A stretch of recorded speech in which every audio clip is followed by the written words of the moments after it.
30 વર્ષમાં જે કામ નથી કર્યા એ વિપક્ષ દ્વારા છેલ્લા 5 વર્ષમાં કરવામાં આવ્યા છે. સુરતના લોકોએ પણ નક્કી કરી લીધું છે કે આ વખતે બદલાવ જરૂરી છે. ભાજપના નેતાઓ દ્વારા આવી ધાકધમકી આપવામાં આવી રહી છે. જે લોકો છે એ લોકોને ડરાવવામાં આવી રહ્યા છે, પૈસાની લાલચ આપવામાં આવી રહી છે. એ જે અત્યારે ઘટનાઓ સામે આવી રહી છે એને લઈને શું કહેશો? કહેવાય ને કે ભાઈ હેરાન પરેશાન કરવાની વાત છે, ખોટા કેસો દાખલ કરવા, એને ધંધો નહીં કરવા દેવો. આ જ કામ છેલ્લા 30 વર્ષથી ભારતીય જનતા પાર્ટીની સરકાર છે કર્યું છે. કેમ કોંગ્રેસને તમે ભાજપે પક્ષ માનતા નથી, વિપક્ષ નથી માનતા? અમે ગણતા જ નથી, કારણ કે જો ખરેખર મજબૂતાઈથી કોંગ્રેસ લડતી હોત તો પછી આમ આદમી પાર્ટીમાં કે અમારા જેવા યુથ આવવાની જરૂર જ નહોતી. જન સુવિધાની ક્રાંતિ, આ તમામ ક્રાંતિનો ઝંડો લઈને આવ્યા હતા અને એક જ લક્ષ્ય અમારું હતું કે ભાઈ પરિવર્તન કરીશું, સિસ્ટમ સુધારીશું અને કામની રાજનીતિ કરીશું. માત્ર એમને રાજનીતિ કરવી છે, એમને લોકોની ચિંતા નથી, ગુજરાતની મહિલાઓની ચિંતા નથી. જો ચિંતા હોય તો કડક કાયદો કરે ને. લાખો કરોડોનું ડ્રગ્સ પકડાય છે, ગાંજો પકડાય છે, અને પછી પેપરના પાને આપણે વાંચીએ તો ખબર પડે કે ગાંજો પકડાયેલો તો ક્યાં ગયો, તો કે ઉંદરડા ખાઈ ગયા. આના ઉપર કંટ્રોલ કરવાની જગ્યાએ જો સરકાર આંખ આડા કાન કરે અને નેતાઓ આંખ આડા કાન કરે અને માત્ર મીડિયા બાઇટની અંદર એવું આપી દે કે ભાઈ કોઈને છોડવામાં નહીં આવે, પણ પકડો તો ખરા. સ્થાનિક સ્વરાજની ચૂંટણી સમયે અત્યારે હાલ આમ આદમી પાર્ટીના નેતાઓને ધાકધમકી આપવામાં આવી રહી છે. ફક્ત આમ આદમી પાર્ટીના નેતાઓ જ નહીં, કોંગ્રેસના નેતાઓની સાથે પણ ક્યાંક આવું જ કરવામાં આવી રહ્યું છે. અત્યારે હાલ સુરતમાં આમ આદમી પાર્ટી કેટલી તૈયાર છે ભાજપની સામે, આ સમગ્ર વિષયને લઈને વાતચીત કરવી છે. અને મારી સાથે અત્યારે હાલ સુરતથી આમ આદમી પાર્ટીના જે ઉમેદવાર છે પાયલબેન સાકરિયા જોડાઈ ગયા છે. પાયલબેન, સૌથી પહેલા તો નિર્ભય ન્યૂઝમાં તમારું સ્વાગત છે. જી નમસ્તે, જય શ્રી કૃષ્ણ. જય શ્રી કૃષ્ણ. પાયલબેન, તમારી પાસેથી સમજવું છે કે હમણાં પણ તમે પોતાના સોશિયલ મીડિયામાં એક વિડીયો બનાવ્યો હતો, ભારતીય જનતા પાર્ટી ઉપર પ્રહાર કર્યા હતા કે 30 વર્ષમાં જે કામ નથી કર્યા એ વિપક્ષ દ્વારા છેલ્લા 5 વર્ષમાં કરવામાં આવ્યા છે. સૌથી પહેલા તો અત્યારે સુરતમાં આમ આદમી પાર્ટીની પરિસ્થિતિ શું છે એ સમજીએ. એકદમ જોરદાર છે. આમ આદમી પાર્ટી આ વખતે સુરત કોર્પોરેશનની અંદર બોર્ડ બનાવે છે અને હમ સુરતના લોકોએ પણ નક્કી કરી લીધું છે કે આ વખતે બદલાવ જરૂરી છે અને બદલાવ હમ માટે તમામ લોકો તૈયાર છે. આમ આદમી પાર્ટીના તમામ કાર્યકર્તાઓ તૈયાર છે, સુરતના લોકો તૈયાર છે હમ અને હમ 28 તારીખે આમ આદમી પાર્ટી બોર્ડ બનાવે છે. એટલે પૂરેપૂરી તૈયારી અમારી થઈ ગઈ છે. પાયલબેન, તમે કહો છો કે પૂરેપૂરી તૈયારીઓ થઈ ગઈ છે, પણ જે ભાજપના નેતાઓ દ્વારા આવી ધાકધમકી આપવામાં આવી રહી છે, જે લોકો છે એ લોકોને ડરાવવામાં આવી રહ્યા છે, પૈસાની લાલચ આપવામાં આવી રહી છે, એ જે અત્યારે ઘટનાઓ સામે આવી રહી છે એને લઈને શું કહેશો? કારણ કે તમે જે એક આખો વિડીયો બનાવ્યો હતો અને લઈને ઘણી બધી વાત કહી હતી. જી 100%. એ ભાજપનું કામ છે.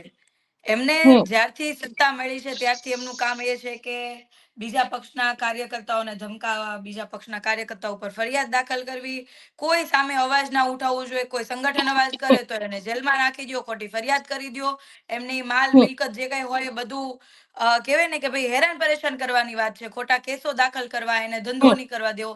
આ જ કામ છેલ્લા 30 વર્ષથી ભારતીય જનતા પાર્ટીની સરકાર છે કર્યું છે. અને એટલા હમ માટે તો અત્યારે સ્થાનિક સ્વરાજની ચૂંટણી એવી છે તો વિકાસના કામ ગણાવવા જોઈએ ને, કે ભાઈ અમે 30 વર્ષમાં આટલા કામ કર્યા, વોટ માંગો ને તમે કામ ઉપર. કેમ નથી માંગી શકતા? મેં ગઈકાલે વિડીયો બનાવ્યો એના ઉપર જ બનાવ્યો કે તમારી 30 હમ વર્ષથી સરકાર છે, લોકોએ તમને 30 વર્ષ મત આપ્યા છે, તમને સુરતનું, ગુજરાતનું, આખા દેશનું પ્રતિનિધિત્વ કરવાની લોકોએ તક આપી, આશીર્વાદ આપ્યા છે, અને છતાં તમે હમ આટલા વર્ષો પછી પણ તમારી જે હલકટાઈ છે એ જતી નથી. હજી પણ તમારે આમ આદમી પાર્ટીના કાર્યકર્તાઓને ધમકાવવા પડે છે. મારા વોર્ડની અંદર ઘણા બધા કાર્યકર્તાઓને પર્સનલી ફોન આવે છે કે ભાઈ તમે ભાજપમાં જોડાઈ જાઓ, તમને જે હમ માગશો એ મળશે, વોર્ડની ટીમ સાથે જોડાઈ જાઓ. મારી સાથે મારા સાથી ઉમેદવાર છે, એમના ઉપર પણ ઘણું પ્રેશર, એમના ફેમિલીનું ઉપર પ્રેશર આપવામાં આવ્યું, સમાજના અલગ અલગ લોકોને લઈને પ્રેશર આપવામાં આવ્યું કે ભાઈ તમે ફોર્મ પાછું ખેંચી લો. તો આ શું હમ છે? આ ભાજપનો ડર છે. ડર શા માટે લાગે છે? કેમ કે એને કામ નથી કર્યા. ખરેખર કામ કર્યા હોય તો લોકો મત આપે જ ને. શા માટે નહીં આપે? શા માટે તમારે આમ હમ આદમી પાર્ટીના કાર્યકર્તાને ધમકાવવા પડે? શા માટે એમના ઉપર ખોટી ફરિયાદો કરવી પડે? બેન, છેલ્લા જ્યારે ચૂંટણીનું નક્કી, મતલબ ખબર પડી કે હવે ચૂંટણી આવી રહી છે, છેલ્લો 1-1.5 મહિનો બાકી હતો, ત્યારથી આખા ગુજરાતભરની અંદર એન કેન પ્રકારે આમ આદમી પાર્ટીમાં જે ચૂંટણી લડી શકે એવા ઉમેદવારો, ચૂંટણી લડવા માટે મજબૂતાઈથી આગળ આવી શકે એવા અમારા કાર્યકર્તાઓ, અમારા નેતાઓ, પદાધિકારીઓ, આ તમામ ઉપર કોઈને કોઈ રીતે ખોટી ખોટી ફરિયાદો દાખલ કરાવી, એન કેન પ્રકારે પોલીસ સ્ટેશનમાં, કોર્ટ કચેરીમાં રે પ્રચાર ના કરી શકે એના માટેના તમામ પ્રયાસો, તમામ ષડયંત્ર ભાજપે કર્યું છે. છતાં હમ પણ લોકોનો પ્રેમ, લોકોનો જે કહેવાય ને કે આશીર્વાદ રૂપી પ્રેમ, કે ભાઈ ગમે એવું થાય પણ આ વખતે અમે સાથે છીએ. આજે આખા ગુજરાત ભરની અંદર લોકો જાતે ઈચ્છે છે કે હવે તો આને પાડી દેવા છે. આ મારી દેશી હમ ભાષામાં એવું કહેવાય કે ભાઈ હવે આને પાડી દેવા, હવે નથી જોતા.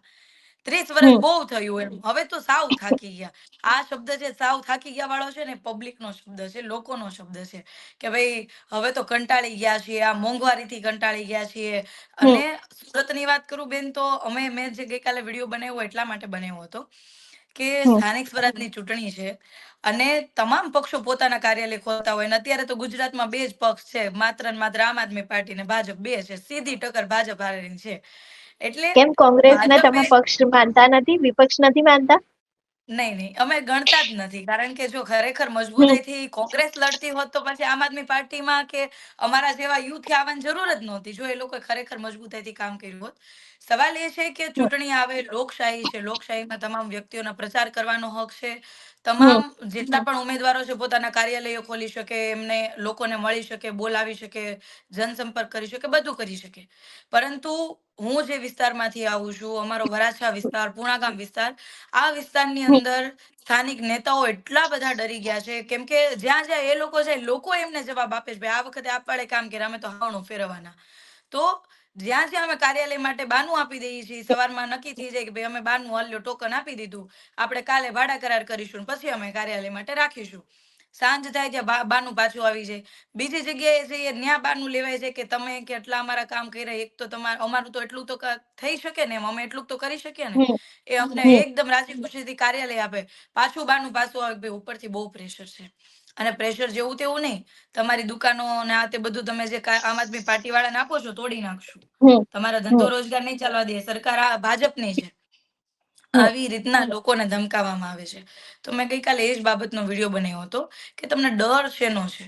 અને હમ વિસ્તારના કહેવાય ને કે ભાઈ મોટા મોટા નેતાઓ આમાં પડવું પડે છે કે જે સ્થાનિક સ્વરાજની ચૂંટણી છે, જે તે ઉમેદવારો પ્રચાર કરતા હોય એની જગ્યાઓ પર મંત્રીઓ આમાં પડવું પડે છે કે ભાઈ આપ વાળાને કાર્યાલય નહીં આપતા, પાયલ સાકરિયાના કાર્યાલય નહીં આપતા. મારા જેટલા સાથી ઉમેદવારો છે ને તોડવા માટેના સતત પ્રયાસો કરવા, મારી સાથે હમ જેટલી આમ આદમી પાર્ટીના કાર્યકર્તાઓની ટીમ, વોર્ડની ટીમ છે ને સતત તોડવા માટેના પ્રયાસો કરવા. આ એટલા માટે કરવા પડે છે કેમ કે લોકો બી ગયા છે, ડરી ગયા છે કે હવે આપણે હમ પાછા ફરીવાર વરાછામાંથી એકદમ સુપડા સાફ થઈ જવાનું. વરાછા નહીં, આ વખતે તો લિંબાયત, ઉધના, પાંડેસરા બધી જ જગ્યાઓ પર ભાજપના સુપડા સાફ થવાના છે. અને એ અમે એટલા માટે કહી શકીએ કેમ કે લોકો હવે ખુલીને અમને કહે છે કે આ વખતે તમે ટેન્શન લેતા ને, આ વખતે અમારા વિસ્તારમાંથી હાવણું ફેરવવાનો છે. હું તો વરાછાના તમામ લોકોને, કતારગામના લોકોનો હું આભાર માનું છું કે જેમણે 2021માં અમને તક આપી.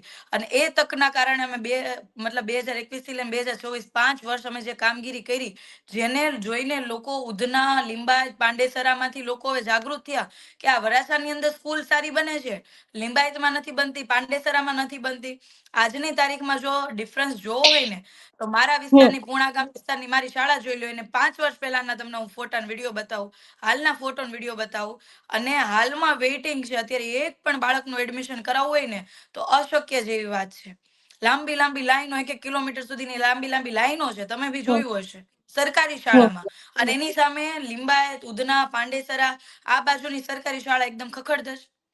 કઈ હમ જ નહીં. બાળકોને આપણે બેસાડવા હોય તો વિચાર કરવો પડે કે ભાઈ બાળકને અહીંયા ભણવા બેસાડવું કે ના બેસાડવું. આવી હાલત છે. એટલે 5 વર્ષમાં અમે જે સંકલ્પ સાથે આવ્યા હતા કે ભાઈ આમ આદમી પાર્ટીમાંથી અમે સૌ એક યુવા રાજનીતિનો કહેવાય ને કે મોરચો લઈને અમે આવ્યા છીએ, હમ ક્રાંતિનું આમ હમ આંદોલન પકડીને આવ્યા છીએ, ભાઈ શિક્ષણની ક્રાંતિ, આરોગ્યની ક્રાંતિ, જન સુવિધાની ક્રાંતિ, આ તમામ ક્રાંતિનો ઝંડો લઈને આવ્યા હતા. અને એક જ લક્ષ્ય અમારું હતું કે ભાઈ પરિવર્તન કરીશું, સિસ્ટમ સુધારીશું અને કામની રાજનીતિ કરીશું. માત્ર ને માત્ર વચન વાયદાની નહીં. કેમ કે તમે ને હું, આપણે કહેવાય ને કે ભાઈ આપણે તો સેમ એજના છીએ, પણ આપણા જે હમ વડીલો, આપણા જે જૂના, આપણે બધાના સોશિયલ મીડિયા પર જોઈએ ને, સર્ચ મારી મારીને કે ભાઈ 2002 માં શું હતું, 2000ની સાલમાં શું હતું, તો ખબર પડે માત્ર ને માત્ર વચનની રાજનીતિ કે ભાઈ અમે આ 15 લાખ વાળું તો ફેમસ છે કે ભાઈ 15 લાખ બધાના ખાતામાં નાખીશું, મોંઘવારી હમ ઘટાડીશું, બેરોજગારી દૂર હમ કરીશું.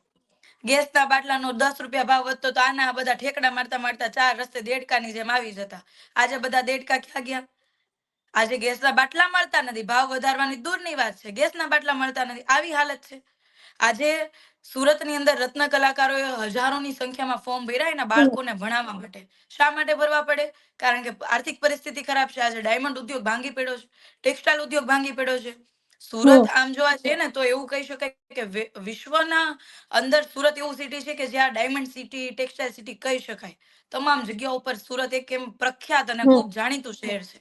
અને આજે બિલકુલ. આજ સુરતની હાલત એવી છે કે આજે લોકો ખૂબ હેરાન થઈ રહ્યા છે.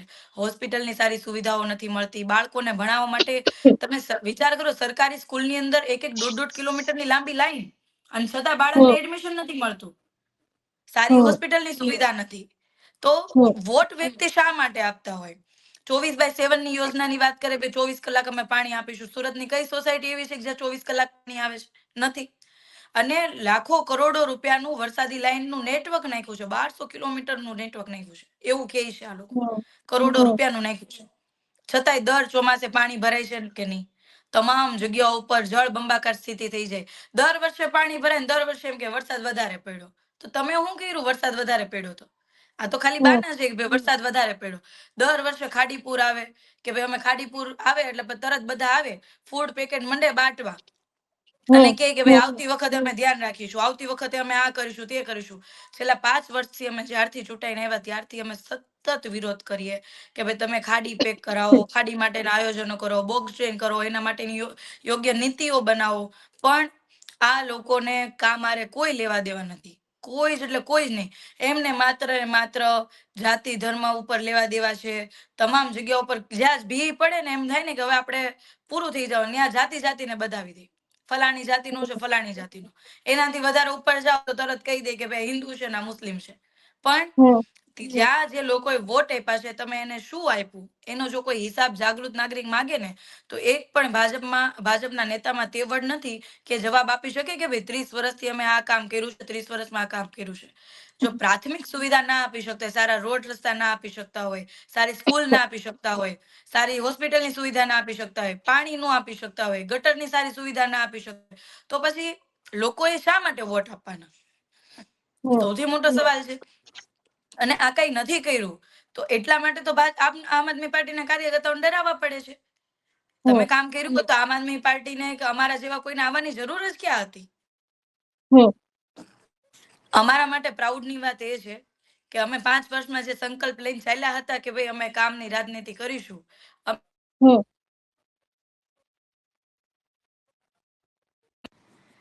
અને અત્યારે હાલમાં વરાછાની અંદર ભાજપના લોકો કામ ગણાવવા નીકળે કે ભાઈ અમે સોસાયટીનો રોડ બનાવ્યો, બારનો રોડ બનાવ્યો, વરાછાની અંદર અમે સ્કૂલ બનાવી, વરાછાની અંદર અમે હોસ્પિટલો બનાવી. એ એટલા માટે નીકળે છે કારણ કે છેલ્લા 5 વર્ષથી વરાછા કતારગામની અંદર આમ આદમી પાર્ટીના કોર્પોરેટર હતા. અને અમે સૌ પ્રાઉડ એટલા માટે અમારા પોતાના પર ફીલ કરીએ અને અમારા વરાછાના લોકો ઉપર ફીલ કરીએ કારણ કે સુરતના લોકોના, વરાછાના લોકોએ એટલા આશીર્વાદ અમને 2021માં આપ્યા.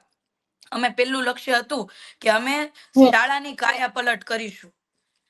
હું મારા વોર્ડની વાત કરું ને તો બેન, મારા વોર્ડમાં મેં મારા સાથી કોર્પોરેટરોની સાથે અમે 2 કરોડથી પણ વધારે રૂપિયાની ગ્રાન્ટ અમે સરકારી શાળામાં નાખી. અને આજે એ શાળા એટલી સરસ બનાવી દીધી છે કે આખા વરાછાની અંદર પ્રાઇવેટ શાળા નથી, એવી સરકારી શાળા. જો અમે આ 5 વર્ષમાં કરી શક્યા તો એના પહેલા થઈ શકતું હતું ને. અને આજે પણ ભાજપની તમામ જગ્યાઓ પર મહાનગરપાલિકા છે, કેમ બીજી જગ્યાઓ પર નથી થયું? કેમ કે બીજે ક્યાંય આમ આદમી પાર્ટી વિપક્ષમાં નથી, સુરતમાં જ છે. બીજું કે અમે લોકોએ કીધું હતું કે ઝોન વાઇઝ 100 બેડની હોસ્પિટલ મળવી જોઈએ. 2021માં અમે જીતા તરત જ અમારી માંગણી શરૂ થઈ ગઈ હતી કે ઝોન વાઇઝ 100 બેડની હોસ્પિટલ બનાવવી જ પડશે. છેલ્લે ચૂંટણી આવવાની હતી અને આ લોકો બી ગયા કે ભાઈ આ હોસ્પિટલ ને સ્કૂલ લઈને આવી ગયા છે તો કાલ હવે આપણી સરકાર વહી જશે. એટલા બધા બી ગયા કે મજબૂર થવું પડ્યું કે એમણે 50 બેડની હોસ્પિટલ ઝોન વાઇઝ મંજૂર કરવી પડી. અને આજે મારા વોર્ડની અંદર, મારા ઝોનમાં 50 બેડની હોસ્પિટલ અત્યારે બનીને રેડી છે. લોકો એની સુવિધા લઈ રહ્યા છે. આખા ગુજરાતની અંદર બધે મહાનગરપાલિકા છે, એક એવી મહાનગરપાલિકા બતાવો કે જે 50 બેડની હોસ્પિટલ મંજૂર થઈ હોય, 50 બેડની હોસ્પિટલ બની હોય. ભાજપની સરકાર છે. કેમ ધ્યાન ન દે? કેમ કે ત્યાં વિપક્ષમાં આમ આદમી પાર્ટી નથી. આજે પણ સરકારી સ્કૂલની હાલત બીજા તમામ મહાનગરપાલિકામાં જોઈ લ્યો, નથી. આજે અમારા તમામ જ્યાં આમ આદમી પાર્ટીના કોર્પોરેટરો ચૂંટાયેલા તમામ રોડ રસ્તા જોઈ લેવાના. એક રોડ રસ્તા એકદમ ફર્સ્ટ ક્લાસ, કે જે વર્ષોથી નહોતા બનતા એવા રોડ રસ્તા બનાવો, બ્યુટિફિકેશન, તમામ વસ્તુઓ ઉપર અમે સતત વિરોધ કરવો. મારા વિસ્તારમાં ખાડીનો મોટો પ્રશ્ન હતો. બોક્સ ટ્રેન કરાવવા માટે સતત વિરોધ, સતત લોકોની સાથે રહીને પ્રદર્શનો આપ્યા. 276 કરોડનું કામ મંજૂર કરાવ્યું. આમ જો મારા વિસ્તારનો હિસાબ લોકોને આપું ને તો 380 કરોડથી પણ વધારે રૂપિયાના કામ મેં 5 વર્ષમાં વિપક્ષમાં રહીને કામ કરાવ્યું.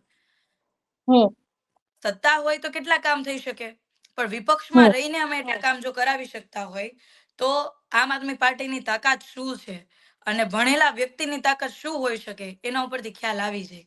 અને અમે તો આપશ્રીના માધ્યમથી લોકોને કહેવા માંગીએ છીએ કે આપ સૌએ અમને જે વિપક્ષમાં રહીને જે શીખવા માટેની જે જવાબદારી આપી હતી અને જે ખોટી નીતિઓ કૂટનીતિઓની સામે જે બોલવા માટેની તાકાત આપી હતી, હવે એક વખત અમને મહાનગરપાલિકામાં બોર્ડ બનાવી દો, આપણું પોતાનું બોર્ડ. અમે 5 જ વર્ષ માંગીએ છીએ, એના સિવાય એક પણ વર્ષ વધારે નહીં. 5 વર્ષમાં જો અમે કામ ન કરી બતાવીએ ને તો પછી આમ આદમી પાર્ટીને મત ન આપતા, અમને લોકોને મત ન આપતા. એક વખત જ્યારે આમ આદમી પાર્ટીની સરકાર બનશે, મેયર બનશે, ખાલી મહાનગરપાલિકામાં મેયર, વિશ્વની અંદર કઈ રીતના સિટી ચાલે ને કે વૈશ્વિક લેવલે કહેવાય ને કે ભાઈ સુરત સિટીનું આખું એક મોડેલ ઊભું કરીશું કે તમામ લોકો જોશે કે કઈ રીતના સિટી મતલબ આખું હેન્ડલ કરી શકાય, કઈ રીતના મેનેજમેન્ટ કરી શકાય, કઈ રીતના નાનામાં નાની સુવિધાથી લઈને મોટા મોટી સુવિધા લોકોને આપી શકાય, અને એ પણ વેરો વધારા વગર. 11,000 કરોડનું બજેટ હોય અને છતાં પણ જો તમે પાણી ના આપી શકતા હોય પીવાનું પૂરતું, ગંદુ પાણી પીવું પડતું હોય તો પછી શું મતલબ છે સ્માર્ટ સિટીનું? અને ક્લીન સિટીની વાત કરીએ છીએ સુરતની અંદર. બેન, એક્યુઆઈ જો વાત કરીએ ને સુરતમાં કતારગામ વિસ્તાર કે જ્યાં રેસિડન્ટ એરિયા છે, લોકો રહે છે, ત્યાં 310 ને પાર છે. તો ઝેરી વાયુ થયો ને. તો 30 વર્ષમાં ભાજપે શું કર્યું? ના તો સારું વાતાવરણ પૂરું પાડી શક્યા. ઝેરી વાયુ અત્યારે લોકો મજબૂર થઈ ગયા છે શ્વાસ લેવા માટે. ભાજપ પાસેથી શું અપેક્ષા રાખવી પબ્લિકે? કોઈ જ અપેક્ષાઓ. માનો કે મોટી મોટી મેટ્રો ટ્રેન ચલાવે છે, મોટી બુલેટ ટ્રેન ચલાવે છે, એમ કે અમે તો વિકાસ કરી દીધો. પણ મેટ્રો ટ્રેન હોય કે બુલેટ ટ્રેન હોય જેની સમય મર્યાદા પૂરી થયા પછી પણ વર્ષોના વર્ષો વીતી જાય એટલા લેટ પ્રોજેક્ટ ચાલે. જે પ્રોજેક્ટ 1,000 કરોડનો હોય એ પ્રોજેક્ટ 5,000 કરોડ સુધી આ લોકો પહોંચાડી દે અને વચ્ચે 1,000 કરોડના કાફલા મારી દે. આવું આ લોકોનું સંચાલન છે જે અમને 5 વર્ષમાં અમને શીખવા મળ્યું છે. અને આવનારા સમયની અંદર સુરત મહાનગરપાલિકામાં મેયર આમ આદમી પાર્ટીના બને છે અને અમે પ્રસ્થાપિત કરીશું કે કેવું ખરેખરની અંદર મોડેલ હોય અને મહાનગરપાલિકા કઈ રીતના ચાલે અને કઈ રીતનાનું બજેટ વપરાય છે, કઈ રીતના એની ટેન્ડરની નીતિઓ હોય છે, કઈ રીતે લોકો એમાં પાર્ટિસિપેટ કરી શકે. સુરતના એક નાગરિકને સુરત મહાનગરપાલિકાનો નાનામાંથી નાનો લઈને મોટામાં મોટો હિસાબ, એનો વહીવટ ખબર હોય એવી પારદર્શક સિસ્ટમ અમે બનાવશું. આ અમારું ધ્યેય છે. સામાન્યમાં બિલકુલ. સામાન્ય સુવિધા પહોંચાડવાનું અમારું મુખ્ય ધ્યેય છે. પાયલબેન, તમે વાત કરી અત્યારે આમ આદમી પાર્ટીની સુરતમાં શું પરિસ્થિતિ છે, કયા કામો થયા છે, કયા કામો નથી થયા. પણ ચૂંટણી પહેલા જ ઘણી બધી જગ્યાએ ભારતીય જનતા પાર્ટી બિનહરીફ જીતી ગઈ છે. કદાચ સમાચાર તમારા સુધી પહોંચ્યા હશે, તમે જોયા પણ હશે. તો શું આ બધી વસ્તુ આમ આદમી પાર્ટી પર ભારે પડી શકે છે ખરી? કારણ કે આમ આદમી પાર્ટીમાં અત્યારે અંદરો અંદરના ડખા વધ્યા છે. ઘણા બધા પાર્ટીના જ નેતાઓ ખુલીને સામે આવે છે, બોલી પણ રહ્યા છે કે અમારું સાંભળતા નથી પાયાના કાર્યકર્તાઓને ક્યાંક ટિકિટ બાબતે. અને એ તો દરેક પક્ષમાં થતું હોય છે કે કદાચ ટિકિટ ના મળે તો એ લોકોને પોતાના પાર્ટીથી માઠું લાગતું હોય છે. તો આ બધી વસ્તુ પણ આ વખતની ચૂંટણીમાં આમ આદમી પાર્ટીને નડી શકે છે ખરી? તમારું શું માનવું છે એક નેતા તરીકે? ના, બિલકુલ નહીં. કારણ કે આમ આદમી પાર્ટી એક આંદોલનમાંથી ઊભી થયેલી પાર્ટી છે અને આમ આદમી પાર્ટીની અંદર એ જ યોદ્ધા અને એ જ સૈનિક ટકી શકે જે માનનીય અરવિંદ કેજરીવાલજીની વિચારધારાને એકદમ વરી ગયા હોય અને જેમનું લક્ષ્ય ગુજરાતની અંદર જે ખોટું થઈ રહ્યું છે એ બંધ કરવાનું અને સિસ્ટમ પરિવર્તનનું જેનું લક્ષ્ય હશે એ જ સૈનિક, એ જ કાર્યકર્તા આમ આદમી પાર્ટી સાથે ટકી શકે. બાકી જે કોઈ લાલચે આવેલા હોય, ટિકિટની લાલચે આવેલા હોય, પદ પ્રતિષ્ઠાની લાલચે આવેલા હોય, એ લોકો ક્યારે આમ આદમી પાર્ટીમાં ટકી નથી શકતા. અને બીજી વાત કે આ બધા જે લાલચુ લોકો છે, જે પદ પ્રતિષ્ઠા માટે આવેલા છે, એને લોકો જાણે છે કે કોણ શા માટે લડી રહ્યું છે. ચૂંટણી પ્રચાર હોય ત્યારે ભાજપના નેતાઓ મહિલા સુરક્ષિત છે, ગુજરાતમાં મહિલાઓ સુરક્ષિત છે, ગુજરાત મોડલ બહારના રાજ્યોમાં બતાવે છે કે મહિલાઓ ગુજરાતમાં સુરક્ષિત છે. પરંતુ ગુજરાતની વિધાનસભાની અંદર જ્યારે આંકડાઓ મુકાતા હોય કે ગુજરાતમાં વર્ષમાં આટલી મહિલાઓ ગાયબ થઈ છે, ગુજરાતની અંદર મહિલાઓ સાથે એટલા દુષ્કર્મ થયા છે, ગુજરાતમાં આટલા ગેંગરેપ થયા છે, ત્યારે ભાજપના નેતાઓની મોઢામાં મગ ભરાય છે, ત્યારે કોઈ કઈ બોલે નહીં. એકદમ ચૂપ થઈ જાય, પાછો થોડો સમય જાય, ચૂંટણી આવે એટલે પાછા કે મહિલાઓ સુરક્ષિત છે. આજે ગુજરાત ક્રાઇમ કેપિટલ બની ગયું છે. તમામ જગ્યાઓ પર બેફામ હત્યા થવી, બેફામ બાંધી લેવું, જેમ ભાવે એમ જેટલા પણ ગુના છે બધા ગુનાઓ અત્યારે ગુજરાતમાં થઈ રહ્યા છે. કયા ગુના એવા છે કે ગુજરાતમાં નથી થતા? ખાસ કરીને સુરતની વાત કરું, સુરતની અંદર તો ગૃહમંત્રી રહે છે, છતાં પણ સુરતની અંદર જો આટલા બધા ગુના થતા હોય, લિંબાયત, ઉધના વિસ્તાર, આજે એટલા વિસ્તાર આપણે જોઈએ જેમાં બિલ્ડરોની હત્યા થઈ જવી, બાળકીઓની હત્યા થઈ જવી, બાળકીઓ સાથે દુષ્કર્મ થવું, મહિલાઓ ગાયબ થઈ જવી, આવી અસંખ્ય ફરિયાદો, અસંખ્ય ઘટનાઓ બને છે. અને છતાં પણ ભાજપના નેતા ચૂપ છે. માત્ર એમને રાજનીતિ કરવી છે, એમને લોકોની ચિંતા નથી, ગુજરાતની મહિલાઓની ચિંતા નથી. જો ચિંતા હોય તો કડક કાયદો કરે ને. આ જેટલી પોલીસને આમ આદમી પાર્ટીના કાર્યકર્તાઓ ઉપર ફરિયાદ દાખલ કરવા, એને પકડવા, એને રોકવામાં જેટલી તાકાત લગાવે ને ભાજપ, જો એટલી તાકાત આજે ગુંડાઓ, જે લોકો કહેવાય ને કે ભાઈ બેફામ ફરી રહ્યા છે રસ્તા ઉપર, એમાં જો તાકાત લગાવી દે ને તો અત્યારે મહિલાઓ સુરક્ષિત હોય. બીજી વાત કરું કે લાખો કરોડોનું ડ્રગ્સ પકડાય છે, ગાંજો પકડાય છે, અને પછી પેપરના પાને આપણે વાંચીએ તો ખબર પડે કે ગાંજો પકડાયેલો તો ક્યાં ગયો, તો કે ઉંદરડા ખાઈ ગયા. મારું ખાલી એટલું જ કહેવાનું છે કે ગુજરાતની અંદર, આપણા દેશની અંદર યુવાનોની સંખ્યા ખૂબ વધારે છે. આજે આપણો દેશ જો કોઈ પણ બહારના દેશમાં જઈએ ને તો એવી વાત થાય કે ભારત દેશ યુવાઓનો દેશ છે. પરંતુ ભારત દેશની અંદર, એની અંદર આપણા ગુજરાતમાં, કે જ્યાં એકદમ દારૂબંધી છે, નશાબંધી છે, અને એ જગ્યાએ આખા ગુજરાતના બેફામ દારૂ મળી રહ્યો છે. જેટલી તો સોડા બાટલી નહીં મળતી, એટલો તો દારૂ મળી રહ્યો છે, ઠેક ઠેકાણે દારૂ મળી રહ્યો છે. નાના એવા છોકરાઓને ખબર હોય કે વિસ્તારમાં ક્યાં દારૂ મળે છે.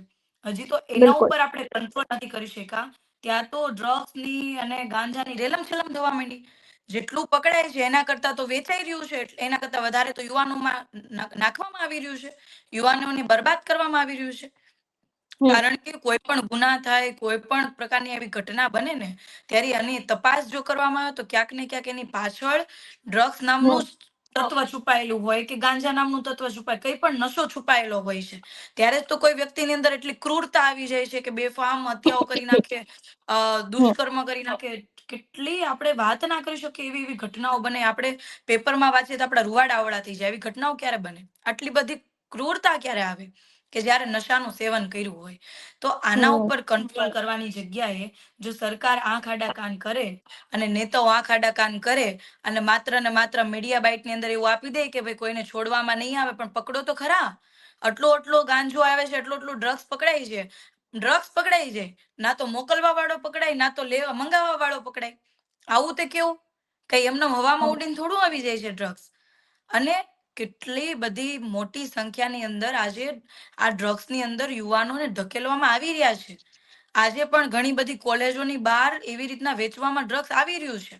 એવું નથી કે કોઈને ખબર નથી, ખબર છે, પણ એ બાબતે ચૂપ છે. હું તો આપના માધ્યમથી બધાને કહેવા માંગુ છું કે આપણે હવે ચૂપ રહેવાનો સમય નથી. જો હજી પણ આપણે ચૂપ રહેશું, એક સમય અંગ્રેજો આપણા ઉપર, કહેવાય ને કે ભાઈ, રાજ કરીને ગયા. આપણા બધા ક્રાંતિકારોએ, આપણા બધા વડવાઓએ આપણને આઝાદી અપાવી, અને એક સમય એવો આવશે કે આ ગાંજામાં, ડ્રગ્સમાં આપણી યુવા પેઢી બરબાદ થઈ જશે, અને આવનારી પેઢી આપણી માનસિક ગુલામ થશે. અને એના માટે જડ મૂળમાંથી પરિવર્તન લાવવું જરૂરી છે. અને જડમૂળ એટલે કેવું? ગ્રામ પંચાયત, તાલુકા પંચાયત, જિલ્લા પંચાયત, નગરપાલિકા, મહાનગરપાલિકા, પછી વિધાનસભા, અને પછી કેન્દ્ર. એટલા માટે હું તો બધા યુવાનોને કહું છું કે આવો, બધા રાજનીતિમાં બધા આવશો તો ફેરફાર થશે. એકલા કોઈ વ્યક્તિ લડીને શું ફેરફાર કરી શકવાના? બધા લોકોએ ક્રાંતિ જગાવવી પડશે, બધાના હૃદયની અંદર ક્રાંતિ લાવવી પડશે કે ભાઈ હવે આપણી આવનારી પેઢી માટે આપણે લડવું પડશે. આપણે સૌએ આ બાબતે મજબૂતાઈથી હાથ આગળ કરવો પડશે. અને હું તો બધાને બસ એટલી જ વિનંતી કરું કે જ્યાં સુધી યુવાનો રાજનીતિમાં નહીં આવે, ભણેલા ગણેલા લોકો રાજનીતિમાં નહીં આવે ને, ત્યાં સુધી આ અભણ્યા લોકો આપણા ઉપર રાજ કરશે. જેને કઈ ખબર નથી પડતી એ લોકો આપણા નિયમ બનાવશે કે આપણે કઈ રીતના જવું, કેવી હોસ્પિટલોમાં જવું, કેવી શાળાઓમાં બાળકોને ભણાવવા, આ અભણ્યાઓના હાથમાં થશે. એટલા માટે ભણેલા ગણેલા લોકોએ ચૂપ રહેવાની જગ્યાએ હવે ખરેખર બોલવું પડશે, અને બોલશું આજે તો એ ફળ આપણી આવનારી પેઢીને મળશે, નહીતર આપણી આવનારી પેઢી માનસિક ગુલામ થશે. બિલકુલ પાયલબેન, આપ અમારી સાથે જોડાય બદલ આપનો ખૂબ ખૂબ આભાર. જી, ખૂબ ખૂબ આભાર આપનો પણ. જે રીતે આજે આપણે આમ આદમી પાર્ટીના ઉમેદવાર છે, સુરતથી જે લડી રહ્યા છે, પાયલબેન સાકરિયાની સાથે વાત કરી, જોવાનું રહેશે કે આગામી સમયમાં ખરેખર સુરતની અંદર કોઈ સમીકરણો બદલાય છે કે કેમ. પરિણામો ઉપર પણ નજર રહેશે. આ સમગ્ર વિષયને લઈને તમારો શું અભિપ્રાય છે અમને કમેન્ટ કરીને ચોક્કસથી જણાવજો. તેની સાથે અમારી ચેનલ નિર્ભય ન્યૂઝને લાઇક, શેર અને સબસ્ક્રાઇબ કરવાનું ભૂલશો નહીં. નમસ્કાર.